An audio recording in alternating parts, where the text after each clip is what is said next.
police university boys just came in and shot my friends. Where else he shot, please? Tell me where he shot.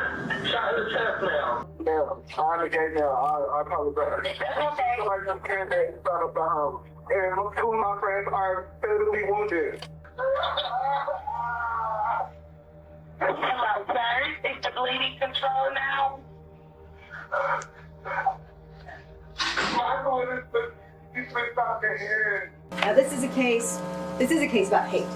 It's a case about self-hate. This is Devin Robinson, an 18-year-old from Detroit who went to a house party one night, got intimately involved with people there. He then spent the next 50 minutes at home deciding what to do about it and came up with a decision that left 3 people dead. Thank you. And has the jury indeed reached a verdict? Yes. How do you find the defendant, Devin Robinson, as to count 1, homicide, murder, first degree, premeditated, Alante Davis? We find the defendant guilty. How do you find the defendant as to count 2, homicide, first degree, premeditated, Timothy Blanchard? Guilty. And as to count 3, homicide, first degree, premeditated, Paris Cameron? Guilty. What drove him back into that house with a gun is something the prosecution answered clearly in court, and the answer is not what most people expect. Before we get into what happened inside that house on Devonshire Street, you need to know who everyone is, because this story gets told a lot online, and most of the time it gets the details wrong, or it just skips over the people who actually lost their lives. Alante Deshaun Davis went by Tay, and at 21 years old, he was one of those people who just made every room feel more alive. His sister remembered him as silly and full of energy, the kind of person who was always ready to help somebody out. Timothy Blanchard went by Miami and was 20 years old, known for being funny and quick with his words. He and Tay were basically attached at the hip. One friend described it like this: whenever you saw one of them, you saw the other, literally. And then there was Paris Cameron, 20 years old, a black transgender woman from the east side of Detroit who everyone in their circle called the Glue. She loved cooking soul food and was deep into voguing. She was always changing her hair and her look and had plans to move to Atlanta when she turned 21 to start a new chapter as herself, on her own terms. All 3 of them were part of the same tight group of young, black LGBTQ people in Detroit who looked out for each other, hung out together, and were just living their lives. None of them made it to see the morning of May 25, 2019. Now let's talk about Devin Robinson, because understanding who he was matters just as much. Robinson was 18 years old at the time of the crimes and lived at 3440 Buckingham Avenue on Detroit's east side, just 2 blocks from where everything would happen. By all public records, he had no major criminal history before this, but his childhood was genuinely rough. Court documents later revealed that his father was in prison while he was growing up. His housing situation was unstable. He was raised in serious poverty, he was exposed to drug issues at home, and was intimately touched wrongly as a child. And on top of that, at 17 years old, he was actually shot while trying to protect his mother. That background came up later at sentencing as context for who he was, but on the night of May 24th, it did not stop him from making a choice that destroyed multiple lives, including his own. The way the night started, there was nothing unusual about it. Lance Atterbury hosted a house party at his home on 3474 Devonshire Street, and by the time the evening got deep into the early hours of May 25th, the larger crowd had gone home, and it was just a small group left: Alante, Paris, Timothy, and their friends Clifton Keys and Armon Matthews. Around 2:30 in the morning, the group decided to walk to a nearby BP gas station to grab some things and keep the night going. Devin Robinson happened to be at that same gas station. He was a total stranger to all of them. Paris noticed him, and being who she was, she walked right up and invited him back to the party, though Robinson did not jump at the offer right away.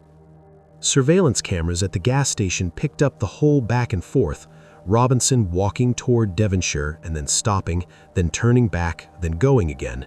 It was like he was having a whole internal conversation with himself about whether he really wanted to do this. Eventually, he walked back to the house with the group. What happened at that party is where everything changed. Once Robinson got upstairs at the Devonshire house, things got sexual, and not in a small way. According to trial testimony, multiple people at the party were involved with Robinson intimately that night, including some of the victims, and people in the house were very loud and open about what was going on. Guests were running up and down the stairs laughing, and by the time it was over, the whole house had basically been making jokes about Devin Robinson and his sexuality for a good stretch of time. What happens over there is not your routine hookup, okay? It is multiple people performing oral sex on the defendant. This is not your average hookup. It's extreme, it's extraordinary, okay? And Blair tells you that during this time that there are people running up and down the stairs going, oh, he gay, he gay. You know, everyone's laughing. When Robinson finally got dressed and headed for the door, both Clifton Keyes and Armand Matthews clocked that something was off about this guy. He was not giving off the energy of a guy who had a good time and was heading home. Armand described it as unfriendly energy, like he was disgusted, and Robinson said something on his way out that neither of them forgot. I told him, just take care of whatever. He said, oh, y'all, let's see me again. I didn't know what that was about. The look in his eyes was like the look of like shame. After Robinson walked out of the Devonshire house, Lance Atterbury also left with another friend, which left just the 5 people at the house: Alante, Paris, Timothy, Clifton, and Armand. They sat around the table together, talking and laughing about the wild night they'd just had.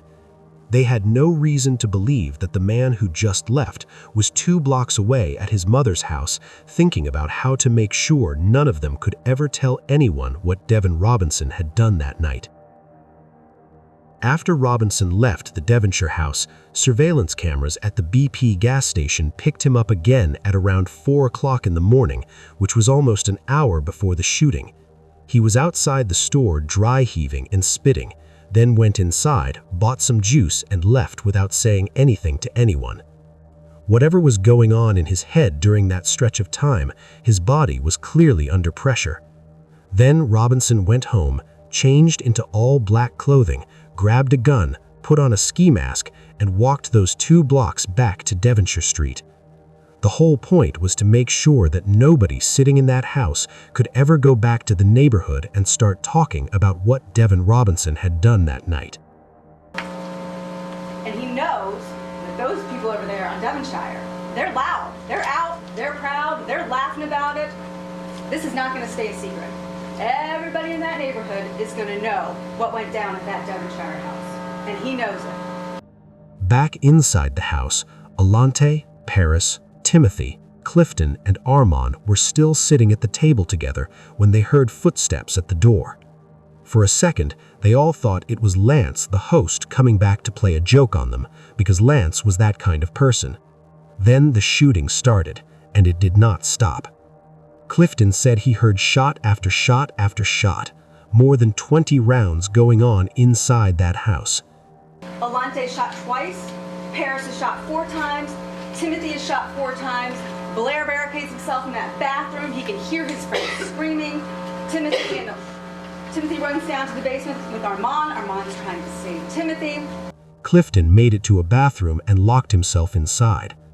Armand grabbed Timothy and got him down to the basement, where he held his hands over the gunshot wound on his chest and stayed on the phone with 911 the entire time, trying to keep his friend alive until help arrived. Okay. And ambulance, please, an emergency ambulance, 16760, Winthrop. No, not Winthrop. Oh my God. Take a breath and tell me where you are. I don't want to be trying to look through this. Look at the ambulance, somebody else is calling right now. I'm going to get in the house there. Please tell me where you are, sir. 3474 Devonshire. 3474 Devonshire. Please hurry up, please. When police got there within minutes, neither Clifton nor Armand could identify who had done the shooting. The person was fully masked, and it happened fast. But a couple of days later, once Clifton had some time to come down from the shock of what he had been through, he told investigators something that became a key part of the case. He had looked at the shooter's eyes through the mask, and the skin tone and eye color matched the man Paris had brought home from the gas station earlier that night. That gave detectives a real starting point to work from. Detectives pulled the surveillance footage from the BP gas station and used facial recognition to identify Robinson as the person captured on camera earlier that night. They also got footage from a private camera on a house across the street from Robinson's Buckingham Avenue address and another camera on a house across from the crime scene. What those cameras showed was very specific. At exactly 4:53 in the morning, a person dressed in all black could be seen leaving from the direction of Robinson's home and walking toward Devonshire Street. The shooting happening just minutes after that, and then at 4:58, that same figure appeared on camera again, running back toward Buckingham Avenue. Yet another camera showed the figure going back into the house at 3440 Buckingham by 5:01 in the morning. 8 minutes. 4:53 a.m. to 5:01 a.m. The defense would have you believe that some random person wandering out of defendant's house at the exact time of the shooting, in this case. That it's The whole round trip from his front door to the crime scene and back took 8 minutes. Phone records connected to Robinson were also pulled and compared against the camera timestamps, which lined up and put him right where the prosecution said he was. On top of that, his DNA was found on Timothy Blanchard's right hand, which connected him physically to the victims from earlier in the night. When police went to 3440 Buckingham to bring Robinson in, he was already gone. He and his mother, Mallory Robinson, had left the house shortly after the shooting and were not cooperating with anyone. Robinson had been watching himself on the news and knew exactly what was coming. He got out of the neighborhood and laid low on the other side of the city while his family ran interference for him. So he gets up and he's out. Saturday morning, he leaves this house, never to return again. It is a week and a half before the police are able to locate him. The jail calls that were recorded after he was eventually caught gave prosecutors a window into how Robinson and his family were handling the whole situation, and it was not the behavior of people who believed he was innocent. It was people doing math, trying to figure out what evidence existed and what could still be hidden. Yeah, everybody making me mad, trying to say, you know, everybody out here trying to act like you gay, right? Yeah. That shit pissing me off. And don't let me be out. It's gonna piss me all the way off. Man, they trying to make it seem like it's a hate crime. Girl walked up to me saying she been knowing you forever. You said girl walked up to you and said she knew me forever?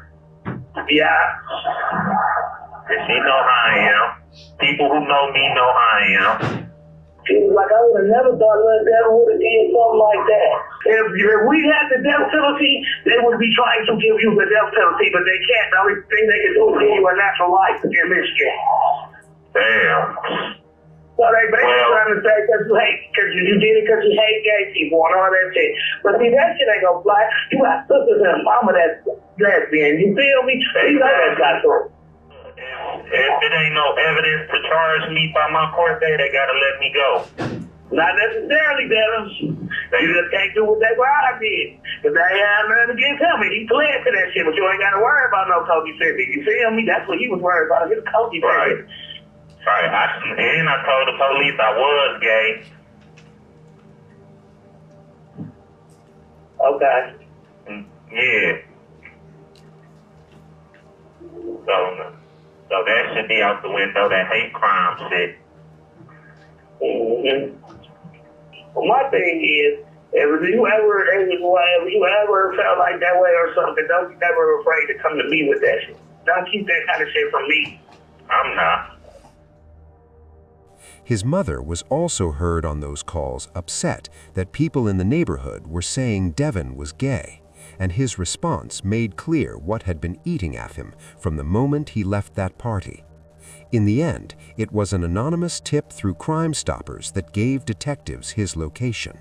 On June 5, 2019, 11 days after the murders, police found Robinson sitting out on a porch on Claremont Avenue across the city and arrested him right there. His mother, according to the prosecution, was upset he had not been more careful about staying hidden. Defendant's out here in these red shorts, sitting out on the porch, and you're going to hear that jail call again in just a little bit, where Mom is complaining that he was outside in those red shorts, getting himself caught, not laying low, not allowing people to do stuff for him. Instead, he's out on the porch being careless. Wayne County Prosecutor Kim Worthy charged Robinson with 3 counts of first-degree premeditated murder, 2 counts of assault with intent to murder, and 5 counts of felony firearm possession, and Robinson entered a not guilty plea. The trial that followed would be where the prosecution laid out every piece of evidence they had built over those 11 days, and where the jury would have to decide whether the person in that ski mask was Devin Robinson. Thank you so much for being here. Thank you for being here every day, on time, diligent, ready to work, taking notes, showing up in a pandemic. Thank you so much for your time in this case. Now, this is a case about hate. It's a case about self-hate. The trial opened on March 9, 2020 in Wayne County Circuit Court before Judge Regina Thomas. Robinson was 19 years old by that point, sitting at the defense table while the prosecution built a case that had no murder weapon, no fingerprints, and no one who had seen the shooter's face. What they did have was a collection of videos, phone records, DNA, jail calls, and 2 survivors who had been in that house the night it happened. The prosecution's theory of motive was direct, and they said it plainly. Assistant Prosecutor Jamie Powell Horowitz walked the jury through Robinson's state of mind that night, using his own words from the police interview against him. Robinson had told detectives that what happened at the party was the thing, meaning everyone was going to find out, and when he thought about what his mother would say and what his father would think, he could not deal with it. The prosecution argued that he went home, sat with that for 50 minutes, and decided the only way to stop it was to go back and make sure nobody could talk. Now, do you remember that statement that the defendant gave you in this case? The defendant, when he's talking to the police, it's the thing. Don't nobody know. It's the thing. Everybody finding out. What's my uncle going to say? What's my pop's going to say? What's my mom going to say? And he's in that house for almost 50 minutes thinking about what he's just done. And he knows that those people over there on Devonshire, they're loud. They're out. They're proud. They're laughing about it. This is not going to stay a secret. Everybody in that neighborhood is going to know what went down at that Devonshire house. And he knows it. And it's the thing. Everybody finding it. So he puts on dark clothing. He puts on a ski mask. And then he heads back over to Devonshire. You see at 4:53 a.m. a figure emerging from that house and heading towards Brunswick. Now this is 8 minutes, okay? 4:53 to 5:01 a.m. That's that time frame that we're dealing with. So 4:53.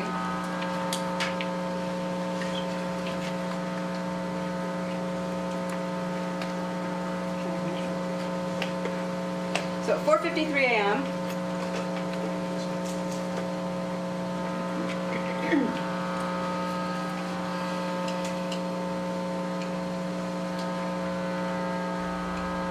So watch in between.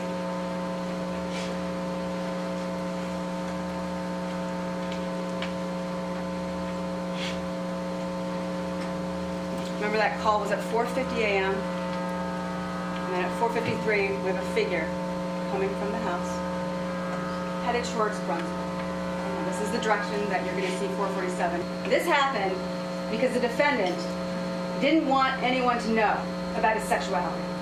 He went home that night And he knew that they were all going to be talking. It was all going to be all over the neighborhood. You heard even Armand tell you he moved out of that neighborhood because he didn't feel like he could be a gay male in that neighborhood. And I know you're gonna hear about how the mom has a girlfriend and how the sister has a girlfriend too. The reality is, for this family, it is different for men. And you hear that from the defendant's mouth. It's the thing. Everybody was going to know. Everybody was going to find out.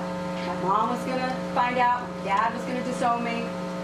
He came home that night, right after this happened, after spitting and gagging, and went into his house and didn't know what to do because this oral sex with multiple men is about to be all over the neighborhood. And so he makes an even stupider decision to get dressed in black clothing, head down towards Brunswick, over to Devonshire, kill all these people, come running back out towards Buckingham, back in the house. Again, you would have to believe, after all of this, that some random person went for an 8-minute walk at the exact time of the shooting.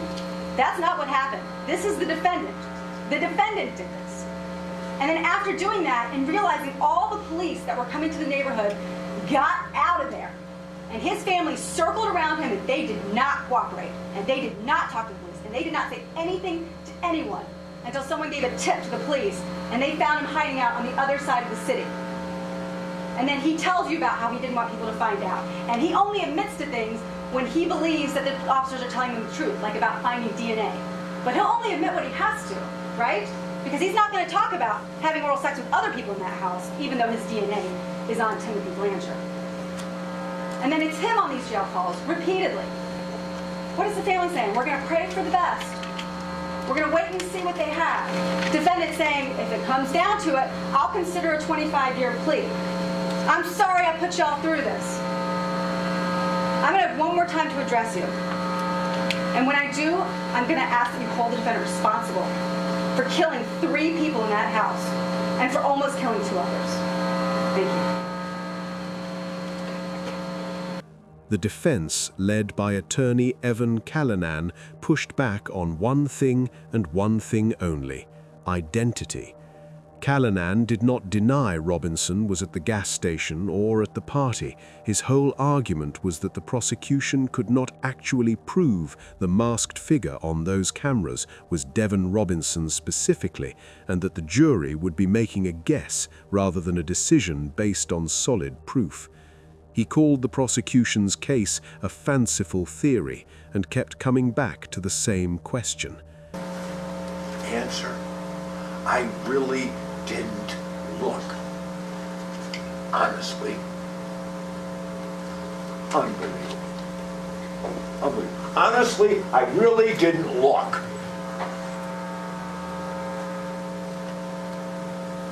He didn't look. Honestly, he didn't look. The other eyewitness to the shooting admits he didn't see the shooter. It's Mr. Armand Matthews. Somebody just came in and shot my friends, I think. The neighbor did it.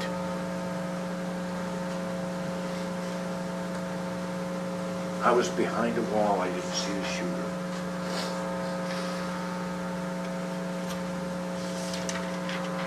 Video. See the defendant at the gas station. You know that the defendant went to Devonshire. He admits that. The mystery here relates to what happens between 4 and 5 o'clock in the morning. They want you to assume, they want you to infer that the person in black had to be the defendant. Let's think about this for a second.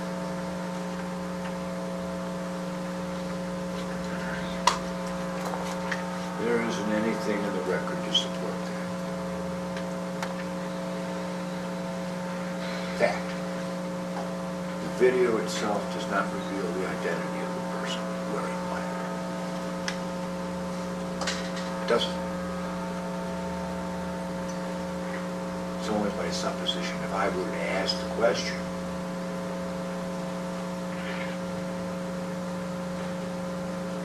who is that person in black?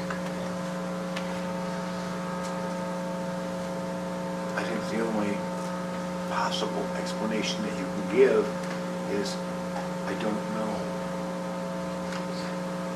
Or what is it? I think maybe it could be the defendant. Hold on a second here. What? You're gonna think. They're gonna ask you to think that it's the defendant. The burden is beyond a reasonable doubt. You're just thinking that it could be him isn't good enough. You have got to have an abiding conviction to a moral certainty that it's him. Who is the person in black? The jury was not convinced by the defense. On March 17, 2020, they came back with a verdict on every count. Thank you. And has the jury indeed reached a verdict? Yes.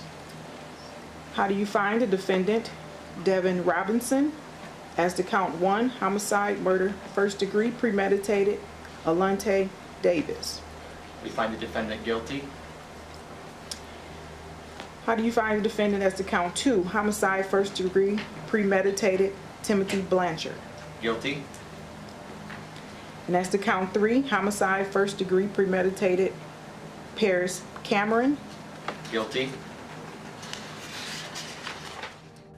Guilty on all 10 counts, including 3 first-degree murder convictions, 2 counts of assault with intent to murder for Clifton and Armon, and 5 firearm charges. In July 2020, Judge Regina Thomas sentenced Robinson to 3 life sentences without the possibility of parole, plus 10 to 20 years for the assault charges and 2 consecutive years on each of the 5 firearm counts. He was 19 years old when that sentence came down. That should have been the end of it, but 2 years later the legal situation shifted. In 2022, the Michigan Court of Appeals upheld all of the convictions but threw out the life without parole sentences and sent the case back for resentencing. The reason had nothing to do with his guilt, which the court said was supported by what it called overwhelming evidence. The issue was a ruling from the Michigan Supreme Court that same year, which found that giving an automatic life without parole sentence to someone who was 18 at the time of their crime was unconstitutional because it did not take into account the circumstances of young people, things like their upbringing, their environment, and whether they had the ability to change. Because Robinson was 18 when he committed the murders, the court said he had to be resentenced individually, with all of that weighed properly. In July 2024, Robinson stood before Judge Thomas again, this time at 23 years old, and received 35 to 60 years for each of the 3 murder counts. The court heard everything about his childhood, the absent father, the poverty, the sexual assault, getting shot at 17 while protecting his mother.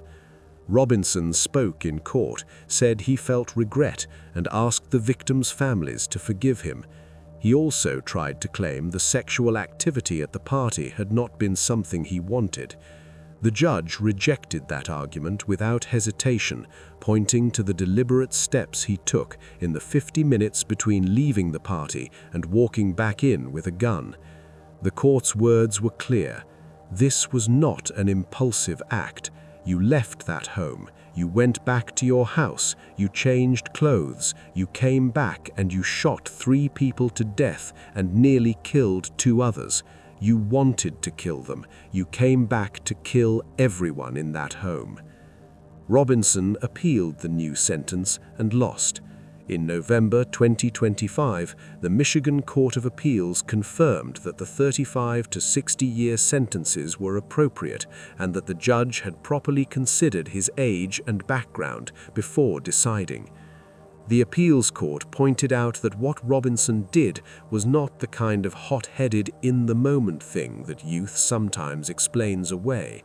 He made a plan, carried it out step by step, and came back to a house full of people he knew specifically to make sure none of them survived. Devin Robinson is in Michigan Department of Corrections custody right now and will not be up for parole consideration until he has served at least 35 years. He will be close to 60 years old before that day comes. Do you think this situation was really an exposure of a down-low guy or a guilt-filled crash-out?